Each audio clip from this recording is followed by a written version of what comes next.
अपने प्रमुख के बिना महोदर की सेना रणभूमि से भाग गई। इस बीच महापार्श्व आकर वानर सैनिकों का वध करने लगा।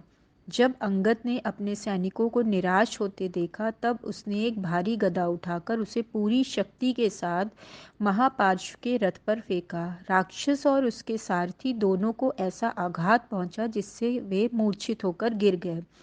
तब जाम्बान ने एक विशाल पत्थर फेंककर महापार्श्व के रथ को नष्ट कर दिया और उसके घोड़ों का वध कर दिया। मूर्छा समाप्त होने पर राक्षस वीर पुनः युद्ध करने लगा। महापार्श्व ने प्रतिकार करते हुए तुरंत अपने 3 बाणों से जाम्बान की छाती पर प्रहार किया और अंगद पर असंख्य बाणों की वर्षा की। तब अंगद ने एक लोहे की गदा चलाई जिससे महापार्श्व का स्वर्ण मुकुट गिर गया तथा उसका बाण और धनुष नष्ट हो गए। तब अंगद ने आगे बढ़कर वेगपूर्वक राक्षस के सिर पर प्रहार किया। इससे राक्षस और अधिक क्रुद्ध हो गया और उसने एक कुठार उठाकर वानर युवराज पर फेंकी। अंगद निपुणता से उस अस्त्र से बच गए। तब उन्होंने महापार्श्व पर आक्रमण करके उसकी छाती पर बलपूर्वक आघात किया जिससे वह वहीं पर मृत्यु को प्राप्त हो गया। महापार्श्व की सेना घबराकर इधर उधर भागने लगी। देवता और वानर हर्षातिरेक करने लगे और रावण क्रोध में उन्मत्त हो गया। राक्षस राज अपने रथ पर चढ़कर राम की ओर बढ़ा और वाणों की सतत वर्षा करने लगा। राम ने उसके वाणों का प्रतिकार करने के लिए अनेक वाणों को छोड़ा और इस प्रकार शनैः शनैः दोनों प्रधान शत्रुओं के मध्य भीषण युद्ध होने लगा। दोनों ओर से अनवरत बाणों की वर्षा ने आकाश को आच्छादित कर दिया और चारों ओर अंधकार छा गया। द्वंद्व का यह कौतुक देखने के लिए अन्य राक्षस सैनिकों तथा वानरों ने युद्ध करना छोड़ दिया। जब रावण ने एक बाण से राम के सिर पर प्रहार किया तब राम ने बिना विचलित हुए प्रतिकार स्वरूप रुद्र अस्त्र का प्रयोग किया। यद्यपि उस अस्त्र से अनेक बाण निकले किंतु वे सभी रावण के अभेद्य कवच से टकराकर बिखर जाते और उसे किंचित मात्र भी चोट ना पहुंचती। रावण ने दिव्य असुर अस्त्र छोड़ा जिससे सिंह, व्याघ्र, सर्प तथा घड़ियाल के सिर वाले अनेक बाण निकले जो मुंह खोले राम का भक्षण करने के लिए उनकी ओर चले। यद्यपि राम ने अग्नि अस्त्र के प्रयोग से सभी बाणों को वायु में ही द्रवित कर दिया किंतु सहस्त्रों वानर मारे गए। तथापि राम तथा वानर प्रधान प्रसन्न हुए क्योंकि रावण द्वारा प्रयुक्त वह अस्त्र उसके अत्यंत शक्तिशाली अस्त्रों में से एक था। अगली बार रावण ने मय दानव द्वारा निर्मित रुद्र अस्त्र छोड़ा जिससे गदा, बर्छी, वज्र तथा फंदा निकलने लगे। राम ने शीघ्र ही रुद्र अस्त्र को अपने गंधर्व अस्त्र से नष्ट कर दिया। तब रावण ने प्रकाश युक्त सूर्य अस्त्र छोड़ा जिससे राम को मारने के लिए अनेक प्रदीप्त चक्र निकले। राम ने अजेय कला का प्रदर्शन करते हुए अपने बाणों के सभी चक्रों को नष्ट कर दिया किंतु जब वे ऐसा कर रहे थे तभी रावण ने राम की छाती में 10 शक्तिशाली बाणों से प्रहार किया किंतु राम विमुख हुए बिना अनेक बाणों से रावण की भुजाओं पर प्रहार करके प्रतिकार करने लगे। युद्ध में प्रवेश करने के इच्छुक लक्ष्मण ने 7 बाणों को छोड़कर रावण का ध्वज काट दिया। एक अन्य बाण चलाकर लक्ष्मण ने रावण के सारथी का सिर काट दिया तथा 5 और बाणों से राक्षस राज का धनुष नष्ट कर दिया। तब विभीषण ने भी आगे बढ़कर अपनी गदा से रावण के घोड़ों का वध कर दिया जिससे उसके क्रुद्ध भाई को रथ से कूदना पड़ा। जब क्रोध से रावण ने विभीषण की ओर एक बर्छी फेंकी तब लक्ष्मण ने अपने 3 बाणों से बीच में ही उसको नष्ट कर दिया। तब रावण ने मय दानव द्वारा निर्मित मायावी बर्छी उठाई। विभीषण के प्राण को संकट में देखकर लक्ष्मण ने रावण के ऊपर शीघ्रतापूर्वक बाणों की ऐसी वर्षा की कि हाथ में बर्छी लिए रावण चकित होकर वहीं खड़ा रह गया। रावण लक्ष्मण के ऊपर चिल्लाया, चूंकि तुमने विभीषण को बचाने का प्रयास किया है अतः उसके लिए निकाली गई यह बर्छी अब तुम्हारे प्राण लेगी। सिंह के समान गर्जना करते हुए रावण ने वह मायावी बर्छी फेंकी। वह सीधे लक्ष्मण को लक्ष्य बनाकर वायु में जाने लगी। तब राम ने बर्छी से प्रभावहीन हो जाने का आग्रह किया तथापि वह बर्छी लक्ष्मण की छाती से होकर भूमि में धंस गई और सुमित्रा के पुत्र गंभीर रूप से घायल होकर गिर गए। जब जब राम ने लक्ष्मण की करुण दशा देखी तब उन्हें अत्यंत दुख हुआ और उनकी आंखों में आंसू आ गए। तब रावण के बाणों की सतत वर्षा के बावजूद तथा अपने अत्यधिक शोक का दमन करते हुए राम ने लक्ष्मण के शरीर से बर्छी निकाली। उस बर्छी को दो भागों में विभाजित करके राम ने लक्ष्मण को उठाते हुए अश्रुपूर्ण नेत्रों सहित उन्हें गले से लगाया। तब हनुमान तथा सुग्रीव को लक्ष्मण की सुरक्षा हेतु नियुक्त करके राम ने रोष में आकर कहा, उस दुष्ट रावण के विरोध में अब मैं अपने पूर्ण पराक्रम का प्रदर्शन करूंगा। मैं प्रतिज्ञा करता हूँ कि शीघ्र ही रणभूमि में उसका वध कर दिया जाएगा। वानर पर्वत के शिखर पर विश्राम करने जा सकते हैं। देवताओं सहित वह मेरे आश्चर्यजनक वीरता के कार्य को देखें, जिसका गुणगान सृष्टि के प्रलय होने तक किया जाता रहेगा। राम ने रावण पर उत्तेजना से आक्रमण किया। उन्होंने एक दूसरे पर सतत बाण वृष्टि की। तब उनके धनुषों की टंकार से चकित कर देने वाली ध्वनि उत्पन्न हुई। उत्तेजित राम ने शीघ्र ही रावण को व्याकुल कर दिया, जिससे वह भय के मारे रणभूमि से भाग गया। तब राम लक्ष्मण के निकट गए और शोक से सुषेण को कहा, अपने घायल भाई को देखते ही मेरी शक्ति क्षीण हो रही है। लक्ष्मण के बिना मेरी विजय का कोई अर्थ नहीं है। यदि उसकी मृत्यु होती है तो मैं उसका अनुसरण उसी प्रकार करूंगा जैसे वनवास के लिए जाने पर उसने मेरा किया। सुषेण ने आश्वासन के स्वर में कहा, हे राम, लक्ष्मण की मृत्यु नहीं होगी। उनके मुख की कांति क्षीण नहीं हुई है और ना ही उनकी आँखों की कांति समाप्त हुई है। तथापि हनुमान को तुरंत विशल्य करणी, सांवर्ण करणी, संजीव करणी तथा संधानी जड़ी बूटी लेने हेतु महादेव पर्वत पर भेजना होगा। इन औषधालयों से उपचार के द्वारा लक्ष्मण के स्वास्थ्य को पुनः प्राप्त किया जाएगा। हनुमान ने पुनः हिमालय पर छलांग लगाई, किंतु महोदय पर्वत पर पहुंचने पर वे आवश्यक जड़ी बूटी पहचान नहीं पाए। निराश होकर उन्होंने पुनः पर्वत की चोटी को उखाड़ लिया और दोनों हाथों से पकड़े हुए लंका लौट आए। पर्वत की चोटी सुषेण के पास रखकर हनुमान ने विश्राम करते हुए कहा, मैं पता नहीं कर पाया कि कौन सी जड़ी बूटी लेकर आना है, अतः मैंने समूचे पर्वत को वहां से उठा लाने का निर्णय किया। सुषेण ने हनुमान की सराहना की और आवश्यक औषध लेने चले गए। तत्पश्चात उन्होंने उन जड़ी बूटियों का चूर्ण बनाया, जिसको सूंघते ही लक्ष्मण के सभी घाव भर गए। तब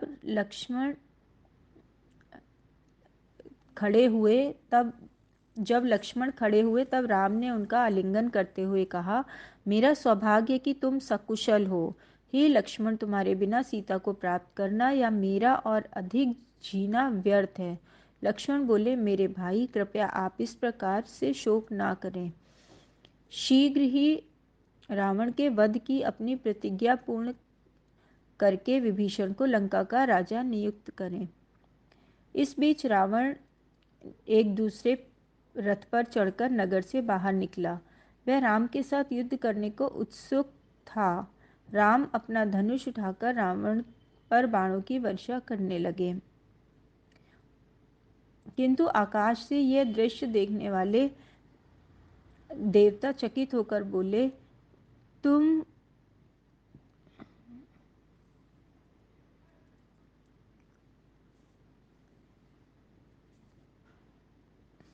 यह युद्ध नीति के अनुसार नहीं लड़ा जा रहा है। राम भूमि पर खड़े हैं जबकि रावण रथ पर सवार है। यह संकेत प्राप्त करके इंद्र ने मातली को आज्ञा दी कि वह राम के लिए रथ लेकर रणभूमि में जाए। तब मातली इंद्र का स्वर्ण रथ लेकर राम के समक्ष आया। उस रथ को हरित वर्ण वाले 1000 अश्व खींच रहे थे। तब उस दिव्य सारथी ने राम से कहा, प्रभुवर, राजा इंद्र ने आपसे निवेदन किया है कि रावण के साथ युद्ध करने के लिए आप इस रथ को स्वीकार कीजिए। इसके भीतर अतुलनीय बर्छी तथा विभिन्न दिव्य बाणों सहित इंद्र का धनुष तथा कवच है। हे राम, कृपया आप तुरंत इस रथ पर चढ़ जाएं, क्योंकि रथ के बिना युद्ध भूमि पर आपको खड़े देखकर देवता विचलित हो रहे हैं। इंद्र के रथ की परिक्रमा करने के पश्चात राम उस पर चढ़ गए और रोमांचकारी युद्ध होने लगा। जब रावण ने गंधर्व अस्त्र छोड़ा तब राम ने एक अन्य गंधर्व अस्त्र द्वारा उसे शीघ्रतापूर्वक निष्फल कर दिया। अगली बार रावण ने राक्षस अस्त्र छोड़ा जिसके बाण चौड़ा मुंह खोले हुए असंख्य सर्पों का रूप धारण कर लेते हैं। उसके प्रतिकार में राम ने गरुण अस्त्र छोड़े जो असंख्य सुनहरे गिद्धों का रूप धारण करके शीघ्र ही रावण के सर्प वाले वाणों को खा गए। इससे राक्षस राज ने क्रोधित होकर राम के ऊपर 1000 बाण छोड़े। उसने मातली पर अनेक बाण छोड़े। एक बाण से इंद्र का ध्वज गिर गया और अनेक बाणों से घोड़ों को पीड़ा पहुंची। रावण राम के लिए कठिनाई उत्पन्न कर रहा था जिससे देवता तथा वानर योद्धा चिंतित हो गए। तब राम ने अत्यंत भयंकर उग्र रूप धारण किया।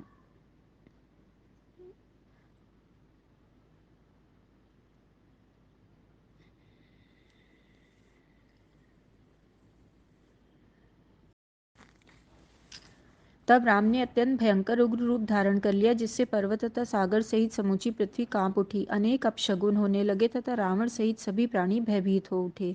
रावण की विजय के लिए आकाश में अनेक दैत्य प्रकट होकर उसकी जय जयकार करने लगे। तब रावण ने एक भयंकर भाला उठा लिया और इस प्रकार भयंकर गर्जना की जिससे स्वर्ग और पृथ्वी कांपने लगे। फिर वह उच्च स्वर में बोला, राम तैयार हो जाओ क्योंकि अब तुम्हारी मृत्यु होने वाली है। रावण ने वह प्राणघातक बर्छी फेंकी। आकाश मार्ग से जाता हुआ वह अस्त्र चारों ओर से प्रदीप्त था और उससे भयंकर गर्जना उत्पन्न हुई। रावण के उस भयंकर अस्त्र का सामना करने के लिए राम ने असंख्य बाण छोड़े।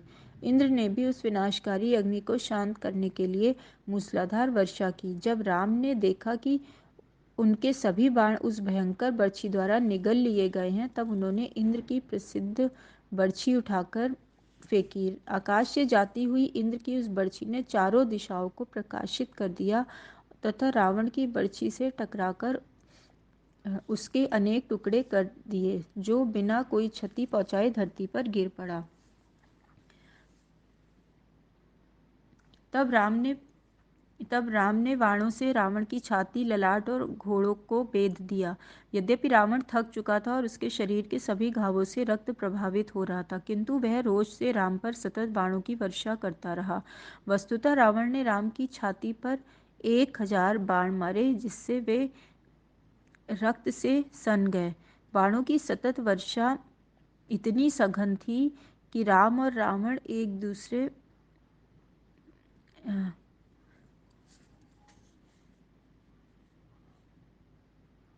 दूसरे को स्पष्ट रूप से देख भी नहीं पा रहे थे क्योंकि अंधकार छा गया था। तथापि राम अटल रहे। उन्होंने तिरस्कार पूर्वक हंसते हुए रावण की निंदा की। तुम नरभक्षियों में सबसे अधम हो। वस्तुतः तुम उनकी निष्ठा के समान हो। अरे सीता को हरने वाले और स्वयं को वीर समझने वाले, तुम तो उच्च कोटि के मूर्ख हो। वास्तव में तो तुम कायर हो क्योंकि तुमने मुझे धोखे से भेजकर मेरी पत्नी को हरने का दुस्साहस किया है। एक असहाय असुरक्षित स्त्री को उसके पति की अनुपस्थिति में हराकर ले जाने का गर्व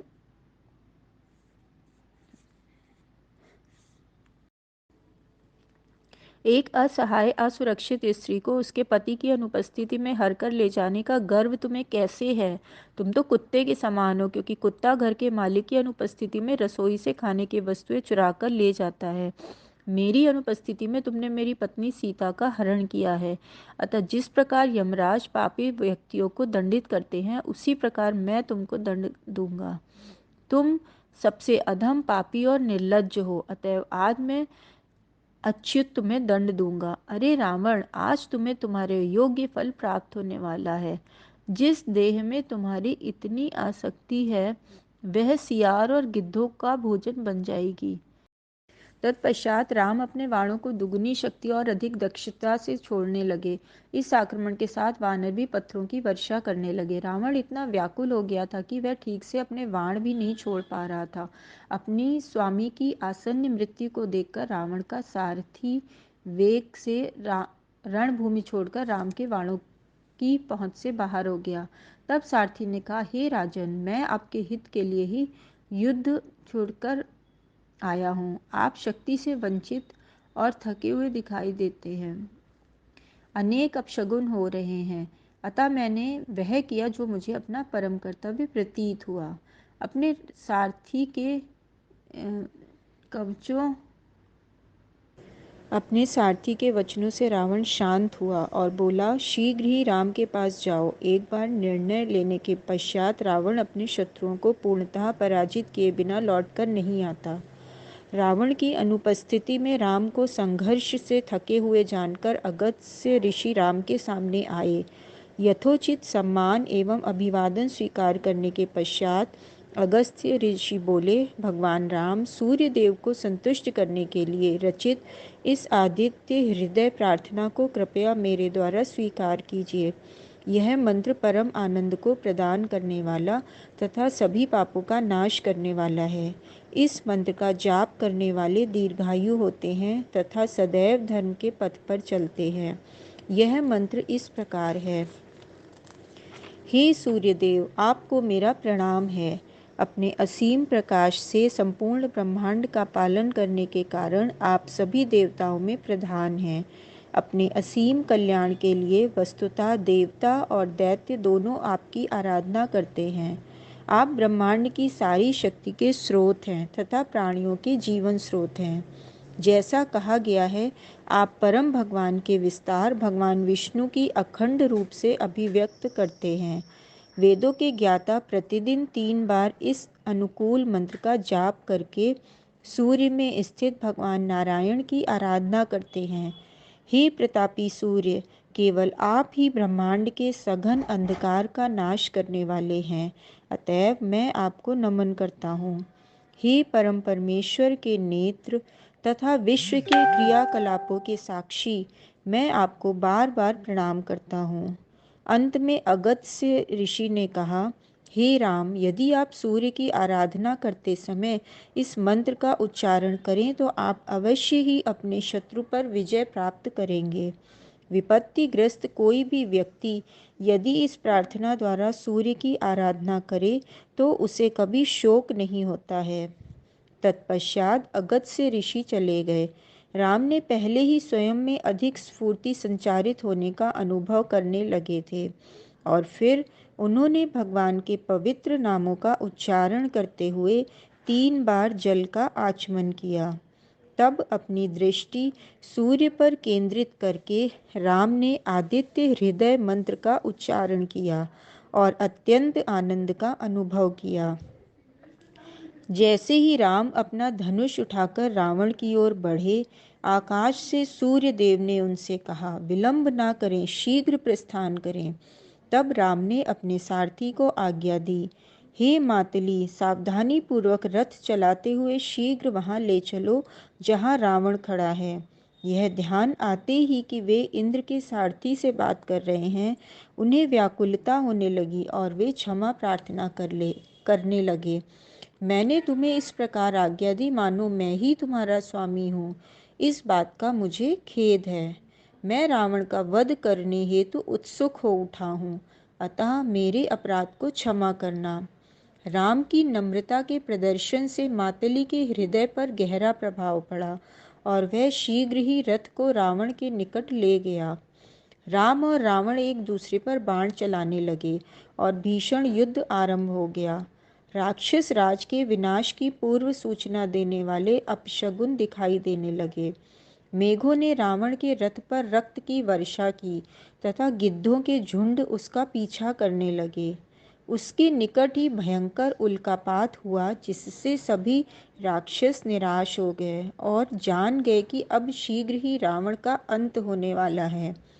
इसके विपरीत राम के समक्ष शुभ शकुन प्रकट होने लगे और इस बात का पूर्व संकेत देने लगे कि विजय उनकी ही होगी। तत्पश्चात राम एवं रावण ने अपने अपने पराक्रम का पूर्ण प्रदर्शन किया।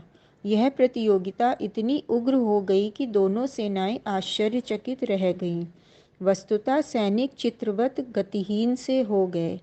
वे इस द्वंद्व को इतना एकाग्र चित्त होकर देख रहे थे कि उन्हें एक दूसरे पर प्रहार करने का विचार ही नहीं आया। जब रावण ने इंद्र के ध्वज को काटने का प्रयास किया, तब राम ने अपने बाणों से उसे निष्फल कर दिया। समान श्रेणी के प्रहार से राम ने राक्षस राज का ध्वज गिरा दिया।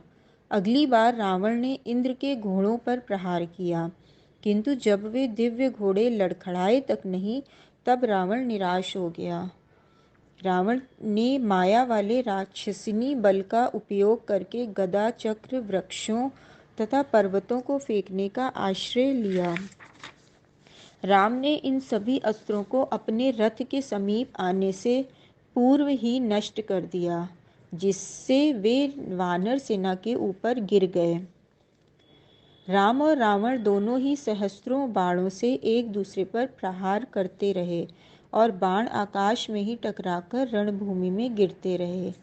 इस प्रकार वह युद्ध लगभग 1 घंटे तक चलता रहा। देखने वाले सभी प्राणी चकित हो गए। दोनों ओर के सारथियों ने भी महान दक्षता का प्रदर्शन किया, किंतु जैसे ही दोनों रथ निकट आए, राम ने अपने 4 बाणों से रावण के घोड़ों को अलग करके उसे एक ओर मुड़ने के लिए विवश कर दिया।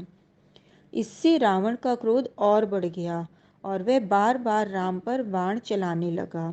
राम निर्विघ्न रूप से डटे रहे। अस्त्रों का आदान प्रदान इतने प्रचंड रूप से हो रहा था कि युद्ध के इतिहास में कभी ऐसी लड़ाई नहीं लड़ी गई। कभी कभी रावण अपना 10 सिरों वाला स्वरूप दिखाता, तो कभी एक सिर वाले रूप में प्रकट होता। राम ने एक बाण से रावण का सिर काट दिया, किंतु उस कटे हुए सिर के भूमि पर गिरते ही चमत्कारिक रूप से ठीक उसी प्रकार का दूसरा सिर उग गया। राम ने वह सिर भी काट दिया, किंतु पुनः वहां एक दूसरा नया सिर उग गया। इस प्रकार राम ने रावण के 100 शीश काट दिए, किंतु उनके स्थान पर एक नए शीश लगते जाते। राम चकित होकर विचार करने लगे, इन बाणों से मैंने पहले मारीच, खर और विरध का वध किया है, 7 विशालकाय वृक्षों को भेदा तथा अजेय वाली का वध किया। इन बाणों ने विशाल पर्वतों को झुकाया तथा अगाध सागर तक को व्यग्र कर दिया, किंतु अब रावण के समक्ष ये बाण प्रभावहीन क्यों हो गए हैं? एक दूसरे का वध करने को आतुर दोनों योद्धा भीषण रूप से युद्ध करते रहे। अनेक दिन और अनेक स्त्रियां इस अनवरत युद्ध में अनेक दिन और अनेक रात्रियां इस अनवरत युद्ध में व्यतीत हो गईं। अंततः जब मातरी ने देखा कि राम इच्छा अनुसार विजय प्राप्ति नहीं कर पा रहे हैं, तब उसने पूछा, आप रक्षात्मक ढंग से युद्ध क्यों कर रहे हैं? मेरे प्रभु, क्या आपको अपनी असीम शक्ति का ज्ञान नहीं है? राक्षस राज के विनाश का समय आ गया है। आप दिव्य ब्रह्मास्त्र का प्रयोग क्यों नहीं करते? उस परम अस्त्र का ध्यान आते ही राम ने उस बाण को उठाया जो दंडकारण्य वन से अगस्त्य ऋषि ने राम को दिया था। इंद्र के लिए ब्रह्मा ने स्वयं उस बाण का निर्माण किया था। तत्पश्चात उसे अगस्त्य ऋषि को भेंट किया था। उसके आश्चर्यजनक पंख गरुड़ ने दिए थे तथा वह वायु द्वारा अधिग्रत था। उसका नुकीला तेज शीर्ष सूर्य और अग्निदेव की मिश्रित शक्ति से निर्मित था। उसमें मेरु तथा मृद पर्वत का भार तथा उसका लंब सूक्ष्म आकाशीय तत्व से निर्मित था।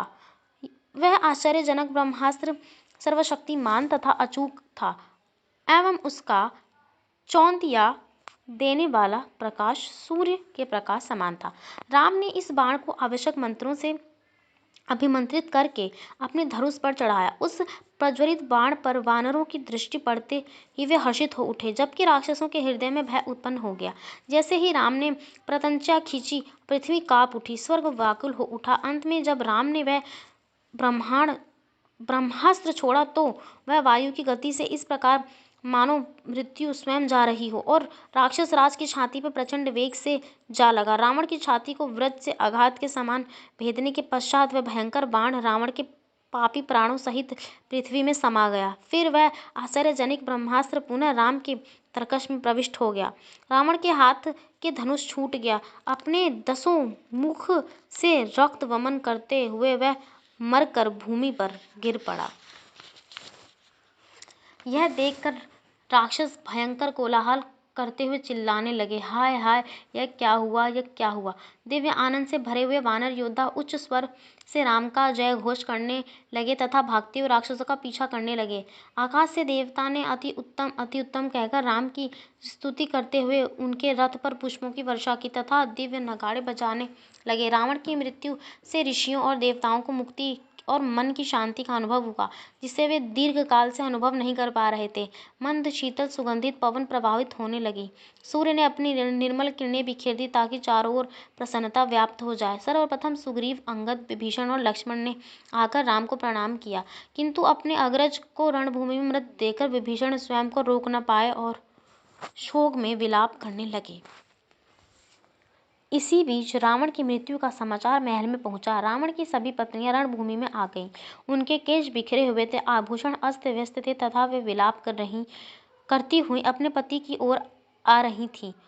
कुछ शोक के मारे धूल में लौटने लगी और कुछ ने रावण के शरीर को विभिन्न भागों का आलिंगन कर लिया। वे करुण क्रंदन करते हुए कहती, हे स्वामी, मेरे पति एक स्त्री रावण की गर्दन पकड़कर विलाप कर रही थी। कुछ अन्य स्त्रियां उसके चरणों को पकड़े हुए थी तो कुछ उसकी घायल छाती को पकड़े थी और कुछ अन्य शोक से बाहें ऊपर फेंक कर रो रही थी। कुछ स्त्रियां इस शोक को सहन न कर पाने के कारण मूर्छित हो गईं। इस प्रकार से जोर जोर विलाप करती हुई वे कहती है, वे स्वामी, हमारे एवं विभीषण के उचित परामर्श को न मानकर आपने स्वयं अपना विनाश कर लिया। अब चूंकि आपकी मृत्यु हो गई, अतएव हम सभी पराजित हो गई, क्योंकि पत्नी का उसके पति के सिवाय और कोई सहारा नहीं होता। आप जैसे क्रूर तथा निष्ठुर हृदय वाले व्यक्ति की ऐसी गति को अवश्य भावी थी। सीता को हर कर उन्हें उनकी इच्छा के विरुद्ध रखने का दुस्साहस भला कौन कर सकता था।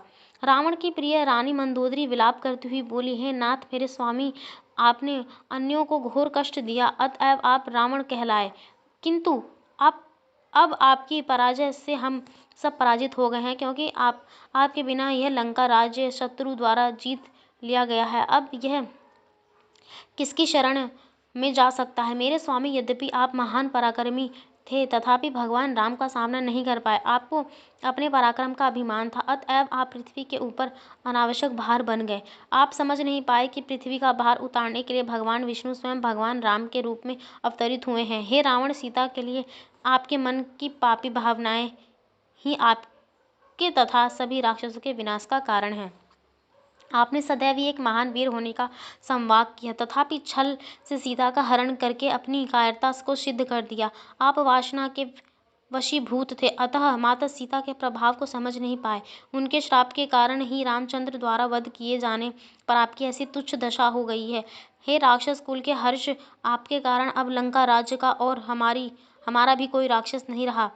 अपने कर्मों से आपने अपनी देह को गिद्धों के भोजन के योग्य तथा आत्मा को नरक के योग्य बना दिया है, किंतु आपको ऐसा अधम चरित्र होने पर भी मुझे समझ नहीं आता कि आपके बिना मैं कैसे जीवित रह पाऊंगी।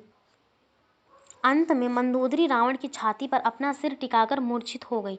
तब अन्य रानियां ने उसे उठाया और उसकी मूर्छा टूटी। तब राम ने विभीषण को आज्ञा दी, बिना विलंब किए अपने भाई की दाह क्रिया आरंभ करो। उसके शरीर की दाह क्रिया करने के पश्चात ही उसकी विधवाओं को सांत्वना देना संभव होगा। विभीषण कहने लगा, मैं उस व्यक्ति का दाह संस्कार नहीं करना चाहता जिसने अन्यों की पत्नियों को हरा तथा जो निर्दयी, अन्यायी, अधर्मी था। मेरे ज्येष्ठ भ्राता होने के नाते उनका सम्मान करना मेरा कर्तव्य है, किंतु उनके कर्म शत्रु जैसे थे, अतएव मेरी उपासना के योग्य नहीं है। तब राम ने कहा, मैं तुम्हारी बातों से सहमत हूँ, क्योंकि धर्म संपत्त है, किंतु इतने दोषों के होने पर भी मैं चाहता हूँ कि अपने भाई की दाह क्रिया तुम करो। अब सारा विरोध समाप्त हो चुका है। तब रावण के दाह संस्कार की तैयारी करने विभीषण लंका चले गए। अपने नाना माल्यवान को बुलवाकर विभीषण ने अर्थी पर रावण की देह को रखा और दाह संस्कार के लिए चल दिए। अनेक राक्षस लकड़ियां लेकर उनके साथ चले। वे दक्षिण दिशा में स्थित शमशान में गए और वैदिक रीति के अनुसार उन्होंने रावण के शरीर का दाह संस्कार किया। तब रावण की पत्नियों को सांत्वना दी गई और सभी लंका लौट गए। राम ने अपना अलौकिक क्रोध त्याग कर शांत भाव धारण किया और अपने धनुष, बाण तथा कवच को एक ओर रख दिया। युद्ध की समाप्ति पर देवता अपने अपने लोक को चले गए। जाते जाते वे भगवान राम का गुणगान करते हुए संतोष का अनुभव करने लगे। तब मातली राम द्वारा यथो यथोचित सम्मान और लौटने की आज्ञा प्राप्त करने के पश्चात इंद्र के रथ पर सवार होकर आकाश में उड़े और स्वर्गलोक को लौट गए। अपने सैन्य शिविर में लौटकर राम ने लक्ष्मण को विभीषण और राज्याभिषेक करवाने की आज्ञा दी। लक्ष्मण ने प्रधान वानरों को स्वर्ण पात्र दिए और 4 सागरों का जल शीघ्र भर लाने को कहा। लक्ष्मण ने वैदिक रीति के अनुसार राज्याभिषेक समारोह का संपादन किया। सभी लंकावासी भेंट स्वरूप मंगल वस्तुओं को लेकर यज्ञ स्थल पर आए। इन भेंटों को स्वीकार करके विभीषण ने उन्हें राम को दे दिया। तब राम ने हनुमान से कहा, कृपया देखकर आओ कि सीता कैसी हैं। उन्हें बता दें कि मैंने रावण का वध कर दिया है और मेरे लिए उनका संदेश लेकर आना। हनुमान अशोक वाटिका में गए और देखा कि शोक संतप्त सीता अब भी भयंकर राक्षसनियों द्वारा घिरी हुई हैं। सीता के समक्ष विनय पूर्वक खड़े होकर हनुमान बोले, आपके पति ने आपके लिए संदेश भेजा है। कई मास बिना निद्रा के व्यतीत करने के पश्चात आज मैंने तुम्हें मुक्त करवाने की अपनी प्रतिज्ञा पूर्ण की है। अब तुम पर अत्याचार करने वाला राक्षस मर चुका है, अतः चिंता छोड़ दो। रावण की मृत्यु तथा राम के सकुशल होने पर समाचार सुनते ही सीता हर्ष से इतनी भाव विभोर हो उठी कि कुछ क्षणों के लिए तो वे कुछ भी न बोल पाई। जब हनुमान ने उनसे उत्तर न देने का कारण पूछा तब उन्होंने बताया, मैं इतनी प्रफुल्लित हूँ कि बोल नहीं पा रही हूँ। हे हनुमान, तुमने मुझे जो संदेश दिया है वह स्वर्ण अथवा रत्नों की अपार राशि से भी अधिक मूल्यवान है। हाथ जोड़े हुए हनुमान बोले, यदि आप चाहें तो मैं आपको इतने दिनों तक सताने वाले इन सभी भयंकर राक्षसनियों का वध कर सकता हूँ। वस्तुतः इतने दिनों तक आपके द्वारा भोगे गए दुखों का प्रतिशोध लेने में मुझे प्रसन्नता होगी। मैं तो केवल आपकी अनुमति की प्रतीक्षा में हूँ। दयालु सीता ने कहा, ये तो केवल मूढ़ सेविकाएं हैं जो अपने राजा की आज्ञा मानने को विवश थी। जो भी दुख मैंने भोगे उसका कारण मेरे पिछले जन्म के पाप थे। ये राक्षसनियां तो प्रारब्ध का निमित्त मात्र थी। ये हे हनुमान, संभवतः तुमने सुना होगा, एक महान व्यक्ति अपने प्रति किए गए अपराधों का विचार नहीं करता, अपितु वह बुरे व्यक्तियों के प्रति बुरा न करने को दृढ़ प्रतिज्ञ होते हैं। एक समय एक व्याघ्र किसी शिकारी का पीछा कर रहा था। भागने के विचार से शिकारी का विशाल वृक्ष पर चढ़ गया, किंतु वृक्ष पर जाकर उसने देखा कि उसी वृक्ष के ऊपर की शिखा पर एक भालू विश्राम कर रहा था। व्याघ्र ने उस भालू से कहा, यह शिकारी हम दोनों का शत्रु है, तुम उसे धक्का मार कर वृक्ष से नीचे गिरा दो ताकि मैं उसे खा लूं।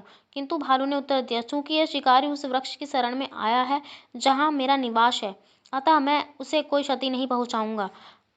ऐसा करना अन्याय होगा। ऐसा कहकर भालू सो गया। तब व्याघ्र ने शिकारी से कहा, यदि तुम मेरे खाने के लिए इस भालू को वृक्ष से गिरा दो तो मैं तुम्हें वचन देता हूँ कि मैं तुम्हें क्षति नहीं पहुंचाऊंगा। उस व्याघ्र की बातों में आकर शिकारी ने उस सोते हुए भालू को गिरा दिया, किंतु गिरते हुए भालू ने वृक्ष की दूसरी शाखा को पकड़कर स्वयं को बचा लिया। तब उस व्याघ्र ने भालू से कहा, चूंकि इस शिकारी ने तुम्हें मारने का प्रयास किया, अतः तुम्हें उसे वृक्ष से नीचे गिराकर उसका प्रतिशोध लेना चाहिए। बाघ द्वारा भालू से बार बार आग्रह किए जाने पर भी भालू ने उसके आग्रह को अस्वीकार कर दिया और कहा, एक महान व्यक्ति अपने प्रति किए अपराधों के लिए अपराधी को दोष देने का विचार नहीं करता, अपितु वह बुरे व्यक्तियों के प्रति बुरा न करने को ही दृढ़ प्रतिज्ञ होता है। ऐसा व्यवहार ही सदाचारी व्यक्तियों का आभूषण होता है। इस प्रकार दोष से सावधान किए जाने पर हनुमान ने सीता से पूछा कि उन्हें राम के लिए कोई संदेश देना है। सीता ने बताया, मेरा एकमात्र संदेश यही है, मुझे अपने प्रिय पति को देखने की उत्कट अभिलाषा है, जो सदैव ही अपने शुद्ध भक्तों में परम स्नेही के रूप में विख्यात हैं। हनुमान ने कहा, विश्वास रखें, आप आज ही राम एवं लक्ष्मण का दर्शन करेंगी। अब मुझे प्रस्थान की अनुमति दीजिए ताकि मैं अविलंब आपका संदेश पहुंचा सकूं। हनुमान ने लौटकर राम को सीता का संदेश दिया। हनुमान ने राम से विनती की कि वे सीता से मिले तथा कहा, चूंकि सीता ने घोर पीड़ा को सहन किया वह एवं सदैव आपके दर्शन की अभिलाषा की है, कृपया आप तुरंत अशोक वाटिका चले जाएं। जब राम ने सीता की यह विनती सुनी तो उनके नेत्र भर आए। उन्होंने विभीषण को आज्ञा दी, सीता को जाकर कहो कि वह स्नान करके स्वयं को वस्त्रों एवं दिव्य आभूषणों से सुसज्जित करके मेरे सम्मुख प्रस्तुत हों। विभीषण ने अशोक वाटिका पहुंचकर राक्षसनियों द्वारा अपने वहां आगमन की पूर्व सूचना सीता को भेजी।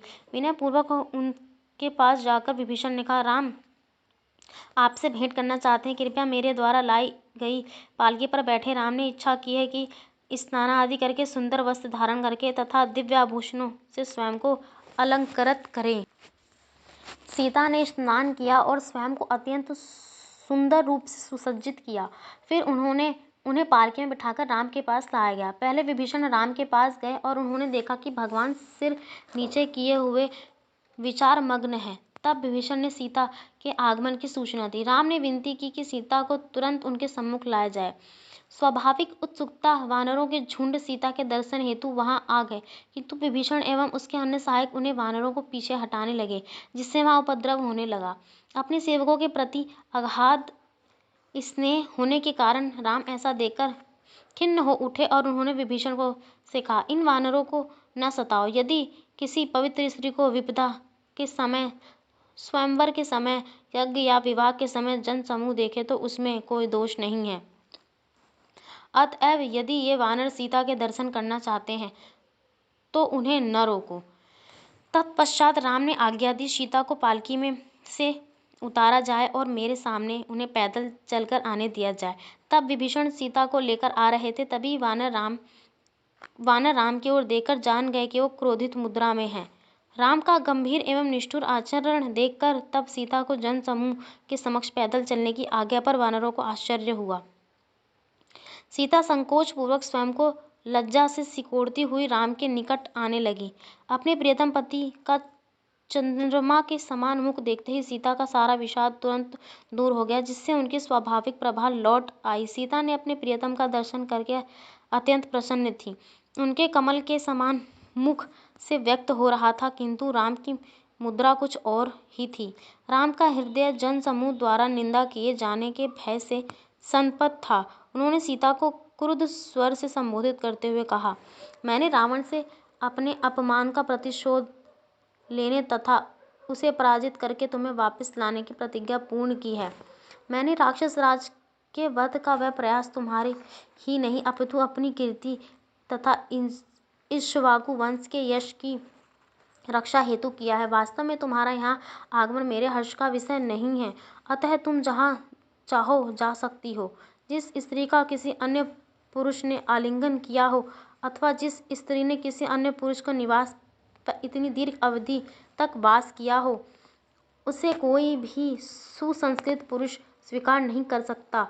कोई भी स्त्री रावण के द्वारा भोगे जाए बिना इतने दिनों तक उसके साथ नहीं रह सकती है। रावण तुम्हारे प्रति आसक्त था। उसने किस प्रकार स्वयं का पर संयम रखा होगा तथा बलपूर्वक तुम्हारा शील भंग नहीं किया होगा। रावण का वध करके मैंने अपना सम्मान पुनः प्राप्त किया। अब तुम्हारे प्रति अनुराग रखने की मुझे कोई आवश्यकता नहीं है। अब तुम अपनी इच्छानुरूप कुछ भी करने को स्वतंत्र हो। अब तुम लक्ष्मण, भरत या अन्य किसी का वरण कर लो। राम के यह वचन सुनकर सीता के रोंगटे खड़े हो गए और सिर लज्जा से झुक गया। अब तक तो राम के मुख से उन्होंने केवल स्नेहपूर्ण वचन ही सुने थे, अतः वे शब्द सीता के हृदय में बाण की भांति चुभ गए। वह मर्मभेदी विलाप करने लगी। इतने विशाल जन समूह के समक्ष अपने पति के द्वारा किए गए तिरस्कार को सहन कर पाना सीता के लिए कठिन हो गया। तब अपने आंसू पोंछते हुए सीता ने लड़खड़ाते हुए स्वर में उत्तर दिया, आपने मुझे ऐसा कहने का साहस कैसे किया? मैंने मन, वचन और तन से एक क्षण के लिए भी अपने सतीत्व का त्याग नहीं किया है। मेरा चरित्र पवित्र है। आपको मेरे साथ एक साधारण स्त्री का समान व्यवहार नहीं करना चाहिए। यद्यपि मुझे राजा जनक की पुत्री के रूप में जाना जाता है, किंतु मेरा जन्म अलौकिक है, क्योंकि मैं स्वयं पृथ्वी से उत्पन्न हुई हूँ। हे राम, यदि आपको इस प्रकार निष्ठुरतापूर्वक मेरा त्याग ही करना था तो आपने मुझे इसकी सूचना तभी क्यों न दी जब हनुमान आपके संदेशवाहक बनकर मेरे पास आए थे। यदि मुझे ज्ञात होता कि आप मुझे वापस नहीं ले जाने वाले होते तो मैं अपने प्राण तुरंत त्याग कर कई मास तक होने वाली उस असहनीय पीड़ा से बच जाती। उसी प्रकार इस भयंकर युद्ध के न होने से अनगिनत राक्षसों और वानरों के प्राण न जाते। अपने मित्रों में इतनी सेवा लेने की क्या आवश्यकता थी? हे राम, आप ऐसा क्यों कर रहे हैं? क्या आपके प्रति मेरी शुद्ध भक्ति कोई अर्थ नहीं रखती? तब सीता ने लक्ष्मण को संबोधित करते हुए कहा, कृपया मेरे लिए अग्नि की व्यवस्था करें ताकि मैं उसमें प्रविष्ट हो जाऊं। अपने पति द्वारा सार्वजनिक रूप से प्रत्येकता स्त्री के लिए इसके अतिरिक्त और कोई मार्ग नहीं है। अपनी रोष को नियंत्रित किए हुए लक्ष्मण ने राम की ओर देखा और उन्होंने पाया कि उनका ज्येष्ठ भ्राता सीता के वचनों से सहमत थे। तब लक्ष्मण ने अग्नि की व्यवस्था की। राम इतने गंभीर तथा उग्र लग रहे थे कि उनसे कुछ बोलने का अथवा उन्हें शांत करने का साहस किसी में नहीं हुआ। जब अग्नि प्रज्वलित हुई तब सीता ने राम की परिक्रमा की। तब अग्नि के समक्ष हाथ जोड़कर सीता ने देवताओं तथा ब्राह्मणों को प्रणाम किया। तब सीता ने उच्च स्वर में अग्नि की प्रार्थना की, हे अग्निदेव, आप मेरी सुरक्षा करें, क्योंकि मेरा हृदय कभी भी राम के विमुख नहीं हुआ। यद्यपि मैं मन, वचन और कर्म से सदैव ही राम के प्रति निष्ठावान रही हूँ, तथापि मेरे सतीत्व पर उनका आरोप है। अतएव हे अग्निदेव त्रिलोकदर्शी, मैं आपसे प्रार्थना करती हूँ कि आप मेरी पवित्रता के साक्षी बने। ऐसा कहकर सीता ने अग्नि की परिक्रमा की। सारा जनसमूह आश्चर्यचकित होकर देखता रहा और सीता निर्भीक मन से अग्नि में प्रविष्ट हो गई। दैत्यपयावान स्वर्ण आभूषण धारण किए हुए सीता उस अग्नि में सुनहरी आभायुक्त प्रतीत हो रही थी।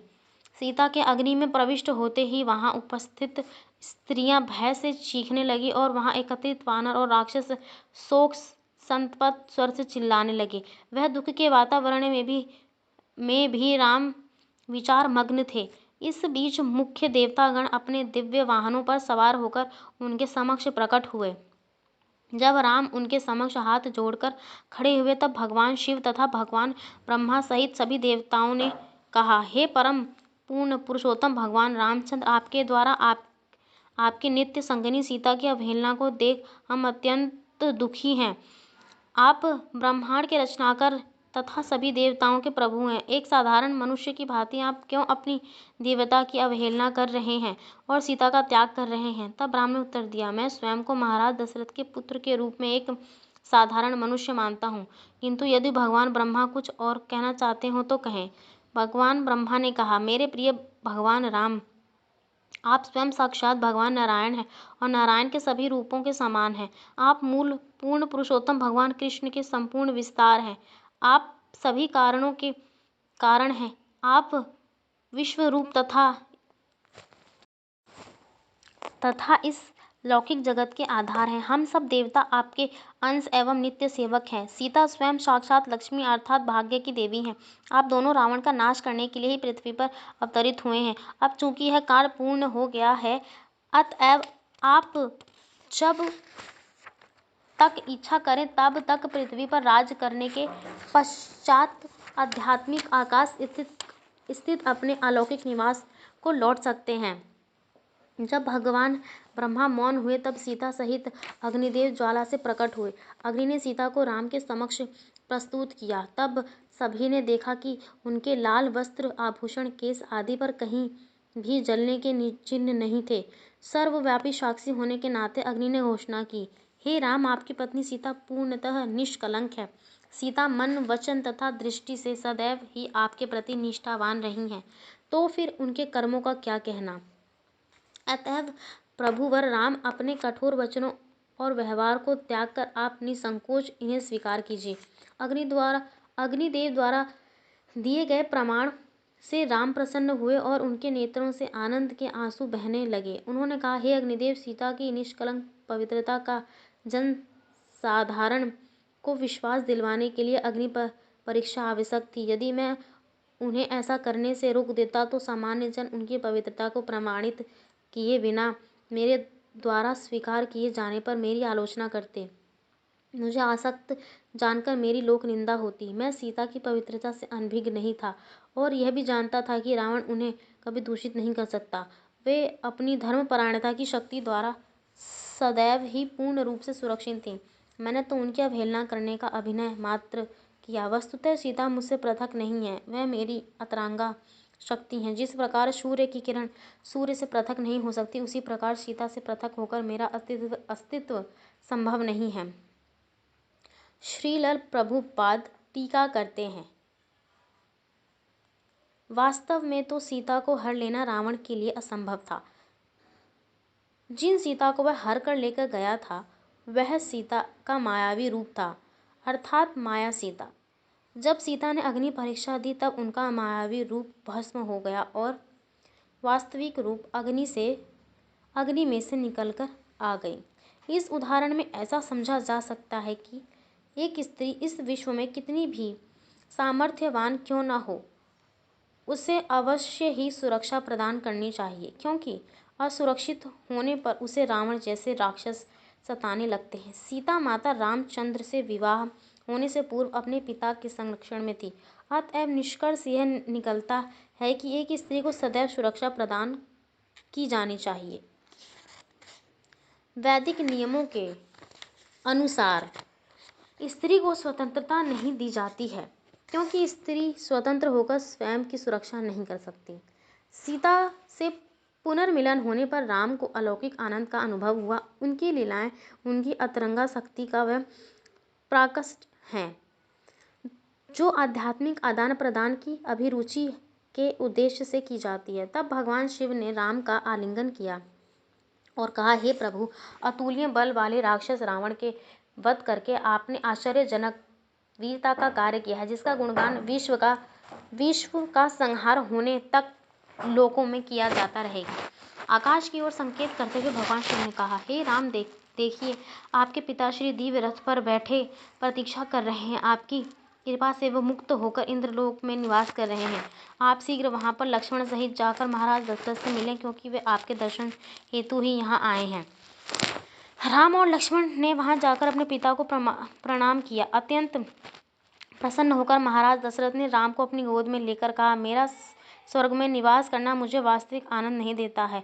हे राम, अभी आपको देखकर मुझे आनंद आ रहा है। मुझे निष्कासित किए जाने के कैकेयी के वचन सदा के लिए मेरे हृदय पर अंकित हो गए हैं। अब आपके वनवास की अवधि समाप्ति की ओर अग्रसर है, अतः मुझे कुछ राहत मिली है, किंतु अब भी मेरी यह अभिलाषा है कि आप अयोध्या लौटें तथा भरत से मिलने के पश्चात विश्व के राजा के रूप में आपका राज्याभिषेक किया जाए। मैं अब चाहता हूँ कि आप स्वयं भगवान विष्णु हैं और आपने रावण को पराजित करने के लिए पृथ्वी पर अवतार लिया है। राम ने उत्तर दिया, पिताश्री, अपने वनवास की अवधि समाप्त होने पर मुझे भी मुक्ति मिली है और मेरा लक्ष्य पूर्ण हुआ, किंतु मेरी आपसे एक विनती है कि मेरे वनवास जाते समय माता कैकेयी तथा भरत की भर्त्सना करने वाले जो कटु वचन आपने कहे थे, कृपया उन्हें वापस ले लीजिए। महाराज दशरथ ने तुरंत ही सहमति दे दी और कहा, ऐसा ही हो। जब उन्होंने स्नेहपूर्वक लक्ष्मण का आलिंगन करते हुए कहा, पुत्र राम के प्रति तुम्हारा अखंड भक्ति के लिए मैं तुम्हारा नित्य रूप से ऋणी हूँ। तुम कृपया इतना जान लो कि तुम्हारे ज्येष्ठ भ्राता साक्षात पूर्ण पुरुषोत्तम भगवान है, जो विश्व के कल्याण हेतु मानव रूप धारण करके प्रकट हुए हैं। वे बड़े से बड़े देवताओं के भी आराध्य हैं, तो फिर हमारा क्या कहना। जब महाराज दशरथ ने सीता से कहा, राम ने आपके सतीत्व की परीक्षा ली, इस परीक्षण से खिन्न न होना। अपने सद्व्यवहार के कारण विश्व के इतिहास में आपका नाम अतुलनीय महान स्त्री के रूप में अंकित होगा। यह कहकर महाराज दशरथ अपने दिव्य रथ पर सवार होकर स्वर्गलोक को चले गए। राम हाथ जोड़े हुए खड़े थे। तब इंद्र ने कहा, मेरा वचन सत्य होता है। मेरी इच्छा है कि आप मुझे से वरदान लें। राम इंद्र के वचन सुनकर प्रसन्न हुए और उन्होंने आग्रह किया, हे स्वर्ग के राजा, युद्ध में मेरी सेवा के लिए प्राण त्यागने वाले मृत सभी वानर योद्धाओं को कृपया जीवन दान दें। साथ में इनके निवासों पर स्थित सभी वृक्ष उचित ऋतु न होने पर भी फलों से भी भर जाएं। इंद्र ने कहा, यह वरदान दे पाना तो मेरे लिए भी कठिन है, तथापि मैं हर्ष से ऐसा करूंगा। तभी युद्ध में मारे गए सभी वानर जीवित हो उठे और उनके घाव पूरी तरह से भर गए। ऐसा लगा मानो वे सब गहरी निद्रा से उठे हों। किंतु जब उन वानरों ने अपने सामने राम तथा देवताओं को देखा, तब वे समझ गए कि उन्हें पुनर्जन्म प्राप्त हुआ है तथा उन्हें अत्यंत हर्ष का अनुभव हुआ। तब इंद्र तथा अन्य देवता चले गए। राम और वानरों ने उसी स्थान पर रात्रि व्यतीत की। अगले दिन प्रातः विभीषण राम के पास आए। उनके साथ भगवान के स्नान की सामग्री लिए हुए असंख्य सेविकाएं भी थी, किंतु राम ने आज्ञा दी, प्रिय विभीषण, सुग्रीव के दल से सभी वानरों को भुलवाओ, इन रजोचित सुखों का आनंद उन्हें लेने दो। भरत जो मेरे लिए कठिन तपस्या कर रहे हैं, उनसे अलग रहकर ये वैभव मुझे आकर्षित नहीं करते। मेरा आग्रह है कि तुम मेरे शीघ्र अयोध्या लौटने का उपाय करो। वस्तुतः चलकर वहां जाना दुष्कर होगा। विभीषण ने कहा, यदि आप पुष्पक रथ पर चढ़कर चाहें तो आप आज ही अयोध्या पहुंच जाएंगे, किंतु मैं आपसे विनय पूर्वक आग्रह करता हूँ कि आप सीता तथा लक्ष्मण वानर सेना सहित कुछ समय यहाँ रहें, ताकि आपके प्रस्थान से पूर्व मैं आप सभी का रचोचित सत्कार कर सकूं। राम ने कहा, मैं तुम्हारे आतिथ्य को निश्चय ही अस्वीकार नहीं कर सकता हूँ, किंतु भरत, कौशल्या और अन्य माताओं से मिलने की मेरी उत्कंठा निरंतर बढ़ती जा रही है, अतः मैं तुमसे अविलंब प्रस्थान करने की अनुमति चाहता हूँ। विभीषण शीघ्र जाकर राम के लिए पुष्पक रथ ले आए। यह आश्चर्यजनक रथ मूल रूप से कुबेर का था। रावण उसे बाद में चुरा लाया था। रावण स्वर्ण से निर्मित तथा रत्न जड़ित आसनों से सजे इस रथ का निर्माण विश्वकर्मा ने किया था, तथा सारथी के मानसिक संकेत के अनुसार यह कहीं भी भेजा जा सकता था। जब राम की और लक्ष्मण ने उस रथ को उनके आदेश की प्रतीक्षा में देखा, तब वे चकित हो गए। प्रस्थान करने से पूर्व राम ने विभीषण से निवेदन किया कि वे सभी वानर योद्धाओं को भेंट स्वरूप स्वर्ण और जवाहरात प्रदान करें। तब राम, सीता और लक्ष्मण के साथ रथ पर बैठे सभा को संबोधित करते हुए राम ने कहा, मेरे प्रिय वानर योद्धाओं, तुमने मेरी ओर से वीरतापूर्ण युद्ध किया, इसके लिए मैं तुम्हारा सदैव ऋणी रहूंगा। तुम्हारी अविचल भक्ति सेवा भविष्य में भक्तों के लिए प्रेरणादायी होगी। इस प्रकार तुम्हारा यशोगान सदैव किया जाएगा। अब तुम सभी किष्किंधा लौटकर सुग्रीव के नेतृत्व में सुख पूर्वक रहो। विभीषण, तुम्हें लंका के राजकाज का उत्तरदायित्व तुरंत ग्रहण करना चाहिए, क्योंकि लंका की प्रजा अभी राजा विहीन है। तब राम के समक्ष खड़े होकर हाथ जोड़े हुए सुग्रीव एवं विभीषण ने निवेदन किया, हे प्रभु, कृपया हमें अयोध्या तक अपने साथ जाने की अनुमति दें। राज्य अभिषेक उत्सव देखने के पश्चात हम लौट आएंगे। राम ने कहा, सभी मित्रों सहित अयोध्या लौटने में जो हर्ष मुझे होगा वह और किसी प्रकार में नहीं हो सकता, अतः तुम और सभी वीर वानर पुष्पक रथ पर बैठ सकते हो। अंततः जब सभी बैठ गए, तब पुष्पक रथ महिमाय रूप से वायु में उठा। सारे वानर तथा भालू उस उड़ान का आनंद ले रहे थे। तभी जबकि राम सीता को बता रहे थे, देखो, रणभूमि का वह स्थल जहाँ वीर राक्षस मृत पड़े हैं, तुम्हें मुक्त करवाने के लिए वानर योद्धाओं ने उनका वध किया। देखो, वह स्थान जहाँ रावण गिरा, उस स्थान को देखो जहाँ कुंभकर्ण का वध हुआ। इंद्रजीत वहाँ पराजित हुआ और प्रहस्त वहाँ मारा गया। उसके ऊपर नल सेतु, और जिस पर चढ़कर हम सागर पार करके लंका आए, वहाँ उस दूर तट पर सेतुबंध रामेश्वरम नाम का स्थान है, जहाँ से सेतु का निर्माण आरंभ हुआ था। अब ये सेतुबंध एक अत्यंत पवित्र स्थल होगा, जिसमें जन्मांतर के पापों को धोने की क्षमता होगी। जब राम ने सीता को किष्किंधा दिखाया, तब सीता ने कहा, अयोध्या लौटते समय वानर प्रमुखों की पत्नियों का संग प्राप्त होने पर मुझे अत्यंत हर्ष होगा। राम ने सीता के आग्रह को प्रसन्नतापूर्वक स्वीकार किया। रथ रोका गया। तब राम ने सुग्रीव तथा अन्य वानर योद्धाओं को आदेश दिया कि वे शीघ्र अपनी पत्नियों को लेकर आ जाएं। सभी का आगमन के पश्चात उन्हें यात्रा पुनः आरंभ की। राम ने सीता को दिखाया, यह ऋष्यमुख पर्वत है जहाँ मैं सुग्रीव से मिला था, तथा पास में ही दिव्य सरोवर पंपा है, जो नील कमलों से परिपूर्ण है। वहाँ गोदावरी है, जिसके तट पर अगस्त्य ऋषि का आश्रम है। हे सीता, यही वह स्थान है जहाँ से रावण तुम्हें हर कर ले गया था। वह त्रिकुट है जहाँ भरत मुझसे मिलने आए थे। वह यमुना नदी है, और उस ओर विशाल गंगा है, जहाँ नदी के तट पर राजा गुह की राजधानी है। इस प्रकार से अयोध्या लौटते हुए राम, सीता, लक्ष्मण में संपूर्ण वनवास विपरीत क्रम में एक बार पुनः प्रदर्शित हुआ। तत्पश्चात सरयू नदी दिखाई दी, जिसके पश्चात अयोध्या की बाहर सीमा। किंतु नगर में प्रवेश करने से पूर्व तथा अपने संबंधियों से मिलने पूर्व राम उनका कुशल मंगल पूछने के लिए भरद्वाज मुनि के आश्रम में रुके। राम का प्रसन्नतापूर्वक स्वागत करने के पश्चात भारद्वाज मुनि ने उनके प्रश्नों के उत्तर देते हुए कहा, आपकी अनुपस्थिति में भरत मृग छाल तथा वृक्ष की छाल एवं जटा धारण किए हुए वैराग्यपूर्ण जीवन व्यतीत कर रहे हैं। वे आपकी पादुका को राज सिंहासन पर रखकर आपके सेवक की भांति राजकाज देख रहे हैं। हे राम, अपनी दिव्य शक्ति से मुझे ज्ञान है कि आपने पृथ्वी का भार हटा दिया है, इसलिए आपकी इच्छानुरूप किसी भी प्रकार का वरदान देने में मुझे हर्ष होगा। राम ने प्रसन्नता पूर्वक कहा, अयोध्या के मार्ग में स्थित सभी वृक्ष फल तथा पुष्पों से भर जाएं, अमृत की सुगंध तथा उद्गम करने वाली मधु की धारा वृक्षों में से प्रवाहित हो। राम के मुख से यह शब्द निकलते ही अयोध्या के मार्ग में आने वाले सभी वृक्ष प्रचुर मात्रा से फलों से भर उठे। इस आश्चर्यजनक परिवर्तन को देखते ही सहस्त्र वानर पुष्पक रथ से नीचे कूदकर अपना भोजन करने लगे। राम ये विचार कर रहे थे कि वानरों को निस्वार्थ सेवा के लिए उन्हें किस प्रकार पुरस्कृत किया जाए। अतएव वानरों को आनंदित देखकर राम प्रसन्न हुए।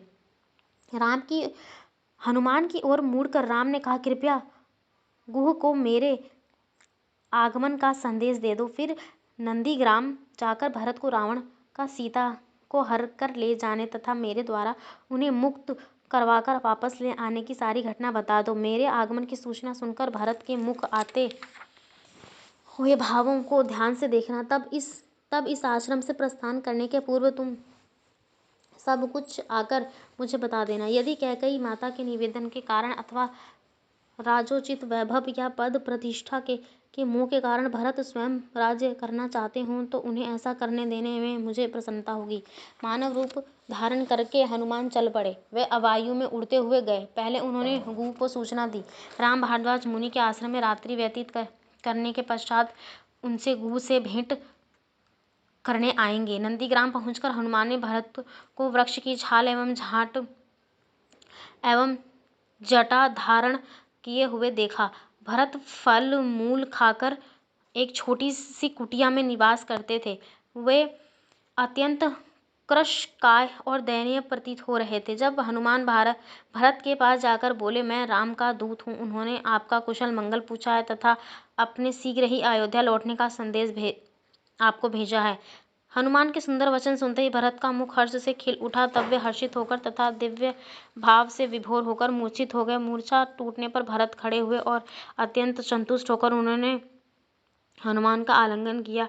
फिर भरत अपने आंसुओं से हनुमान को भिगोते हुए बोले, आप यह शुभ संदेश लेकर आए हैं, अतएव मैं आपको 10 लाख गौवें, 100 गांव तथा विवाह हेतु 16 कुंवारी कन्या दान में दूंगा। अब मुझे राम के वनवास की सारी घटना विस्तार पूर्वक सुनाएं। तब हनुमान ने भरत को राम के वनवास जाने तथा पुनः उन्हें लौटकर आने तक की सारी घटना कह सुनाई। तब भरत ने कहा, मेरी इच्छा अंततः पूर्ण हुई। तब भरत ने शत्रुघ्न को राम के स्वागत की तैयारियां करने की आज्ञा दी। तब सुमंत्र एवं अन्य मंत्री भी हाथी पर सवार होकर नंदीग्राम पहुंचे। कौशल्या, सुमित्रा एवं कैकेयी सभी पालकी में बैठकर पहुंची। अभियंता नंदीग्राम से अयोध्या तक मार्ग निर्माण में अति व्यस्त हो गए। सभी व्यवस्थाएं पूर्ण होने के पश्चात भरत ने राम की पादुका एवं श्वेत राजछत्र तथा चांवर उठाए। फिर वे अनेक ब्राह्मणों को लेकर शंख एवं नगाड़ों की ध्वनि के बीच अपनी कुटिया से निकले। राम के आगमन का समाचार सारी प्रजा में फैल गया और अयोध्या की सारी प्रजा राम के दर्शन के लिए नंदीग्राम आ पहुंची। भरत चारों ओर से मंत्रियों, पुरोहितों, संभ्रांत नागरिकों, सुंदर ध्वनि वाले वाद्य यंत्रों और के वादकों तथा वैदिक मंत्रों का उच्चारण करने वाले विद्वान ब्राह्मणों से घिरे थे। उस यात्रा में अनेक रथ थे जो स्वर्ण के साज से अलंकृत सुंदर घोड़ों द्वारा खींचे जा रहे थे। वे रथ अनेक आकार तथा रूप वाले ध्वजों से, जिन पर सुनहरी नक्काशी की हुई थी, सुसज्जित थे। स्वर्ण कवच धारण किए हुए सैनिक, सुपारी लिए हुए सेवक तथा नगर की अनेक सुंदर एवं प्रसिद्ध कन्याएं भी उस यात्रा में सम्मिलित थीं। अनेक सेवक छत्र, चांवर, अनेक प्रकार के बहुमूल्य रत्न तथा रजोचित स्वागत के योग्य अनेक अन्य सामग्रियों को लेकर पीछे चल रहे थे। किंतु कुछ समय बीतने पर भी जब राम नहीं दिखाई पड़े, तब भरत ने उत्सुकता पूर्वक हनुमान से पूछा, मुझे संदेह है कि तुम हास्य विनोद अपने चपल वानर स्वभाव का प्रदर्शन तो नहीं कर रहे। तब हनुमान ने दूर उस ओर संकेत किया जहाँ वानर के आने से धूल उड़ रही थी। तब हनुमान ने दूर से अकस्मात पुष्पक रथ देखा। तब प्रसन्न होकर ऊंचे स्वर में बोला, श्री राम आ गए। पूर्णिमा के चंद्रमा की भांति आकाश में पुष्पक रथ को देखकर उस विशाल जन समूह में से एक स्वर तीव्र हर्ष ध्वनि उत्पन्न हुई। सभी आदर पूर्वक अपने अपने रथों, हाथियों, घोड़ों पर से उतर गए। तब भरत दूर से ही राम की आराधना करने लगे। हाथ जोड़े हुए भरत भगवान राम की गुणगान करने लगे और जल तथा पूजा की अन्य सामग्री अर्पण करने लगे।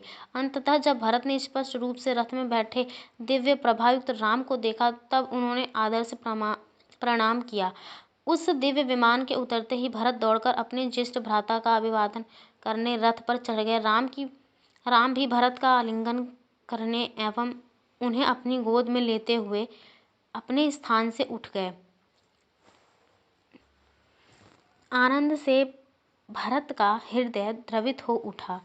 उनके नेत्र भर आए। वे राम के पास जाकर उनके चरण कमल पर अति प्रेम आनंद सहित गिर पड़े। भगवान राम ने देखा कि भरत अति दुर्बल हो गए हैं तथा यह भी सुना कि उनकी अनुपस्थिति में वे गोमूत्र में पकाया जौ का भोजन करते, तन पर वृक्ष की छाल धारण करते, जटा धारण करके रहते और कुश की सैया पर विश्राम करते।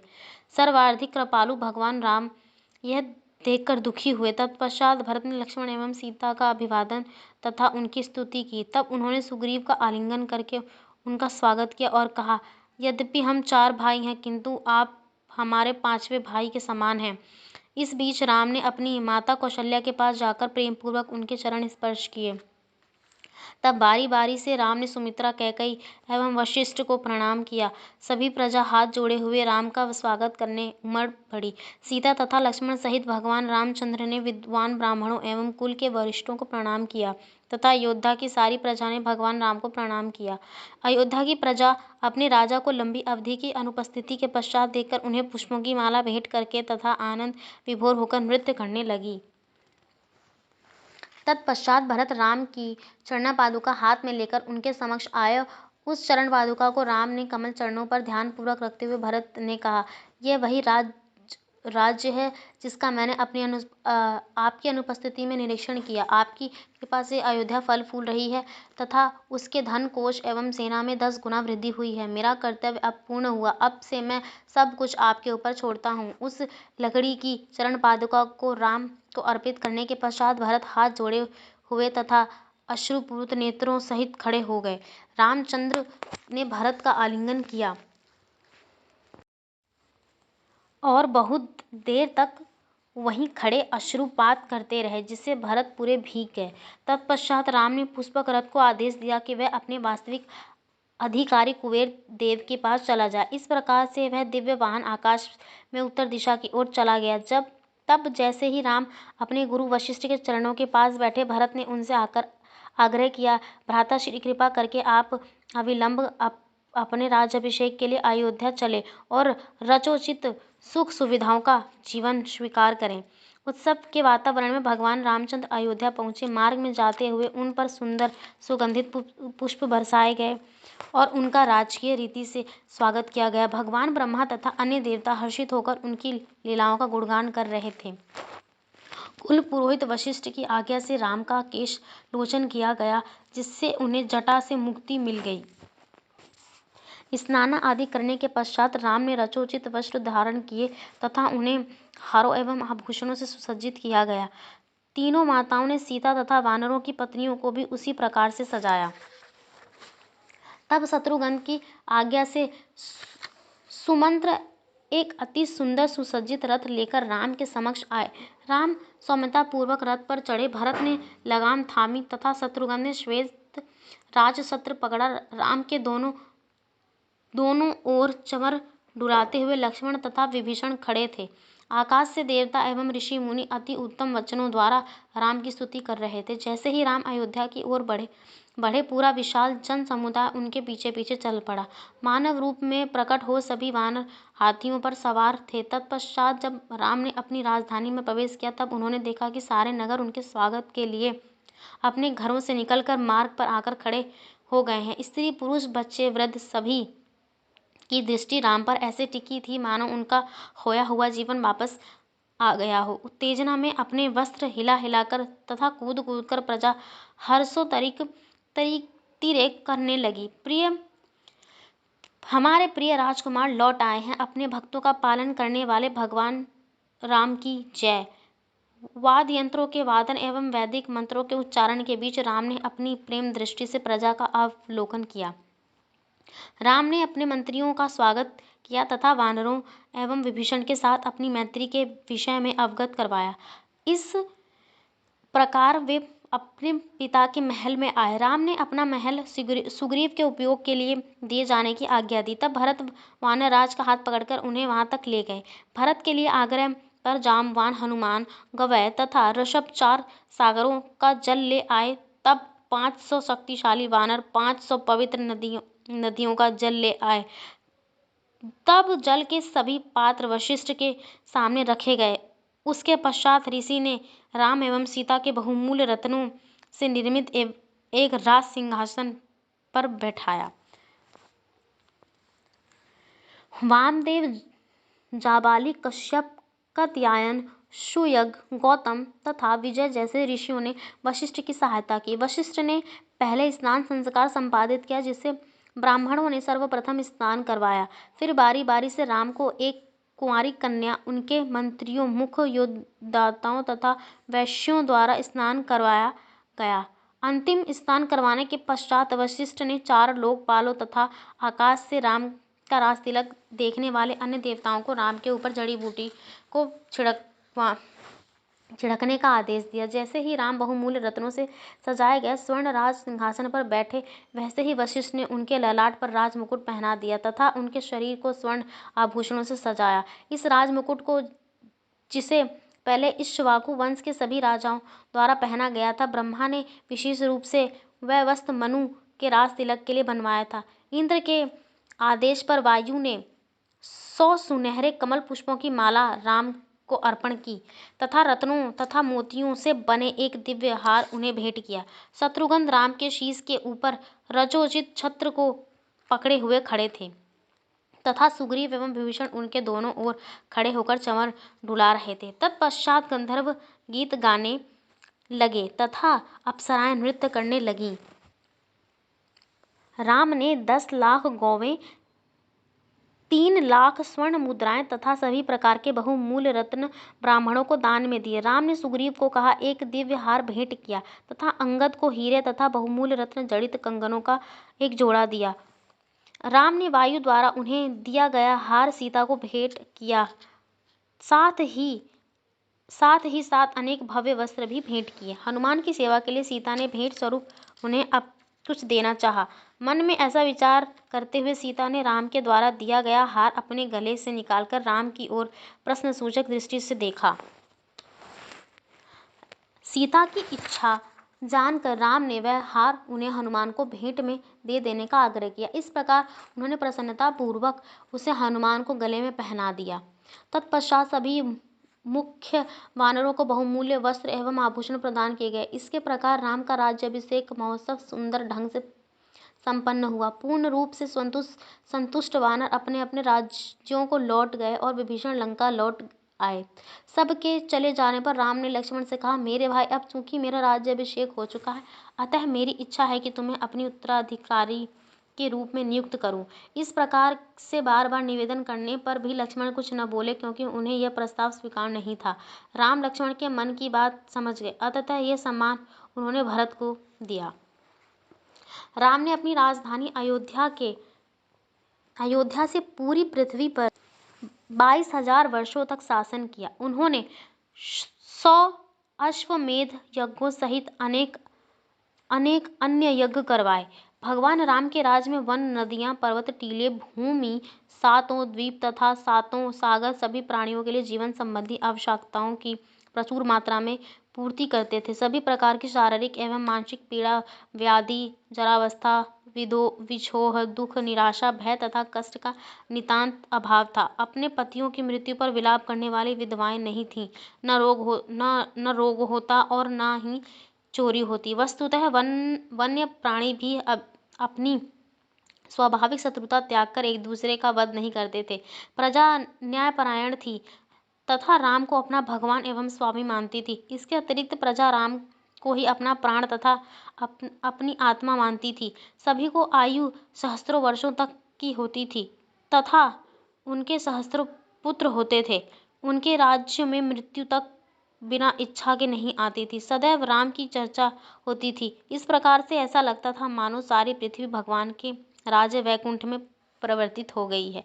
अंत में लव और कुश अपनी कथा समाप्त करते हुए बोले, जो प्रतिदिन रामायण की इस अनूठी कथा का श्रवण करेगा वह सभी पापों से मुक्त हो जाएगा।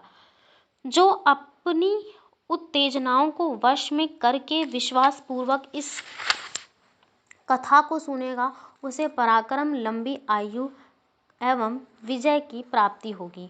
रामायण का पाठक यदि स्त्री हो तो उसे पुत्र की प्राप्ति होगी। यदि राजा हो तो पृथ्वी पर विजय प्राप्त करेगा। यदि पर्यटक हो तो अपने लक्ष्य को प्राप्त करेगा और यदि वह पापी हो तो पवित्र हो जाएगा। युद्धकांड का यहीं पे समाप्त होता है। हरे कृष्णा।